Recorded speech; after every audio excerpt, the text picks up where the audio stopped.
Hi friends वांग इनकी நம்ம fish fry எப்படி பண்றதுன்னு பார்க்கலாம். அதுக்கு தேவையான மசாலா தனியாத்தூள், மிளகாய்த்தூள், கரம் மசாலா, மீன் மசாலா. தேவையான உப்பு போட்டுக்கலாம். லெமன் பிழிஞ்சு விட்டுக்கலாம். இதுக்கு நம்ம இஞ்சி பூண்டு பேஸ்ட் தேவையில்லை. இப்போ நல்லா மசாலாவை கெட்டியாக பிசைஞ்சிக்கலாம். இந்த பதத்து இருக்கட்டும். இப்போ நான் மீன் கழுவி வச்சுருக்கேன். இப்போ மீனை தடவிக்கலாம். அப்போ தான் நல்லா பிடிக்கும் மீன்லலாம் மசாலா. பாருங்கள் இப்படி தடவி வச்சாச்சு. ஒரு 1/2 hour அது ஊறட்டும்.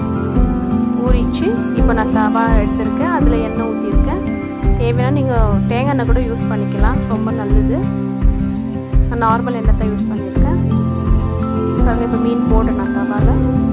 லோ ஃப்ளேமில் வச்சு வறுத்துக்கோங்க. பாருங்கள் லோ ஃப்ளேமில் வச்சு வறுக்கும் போது சீக்கிரம் வெந்துடும். அப்படியே திருப்பி விடுங்க எல்லாத்தையும்.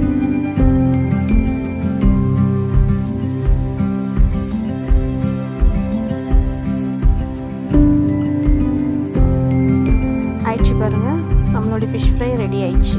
மறக்காமல் நம்ம சேனலை சப்ஸ்கிரைப் பண்ணுங்கள்.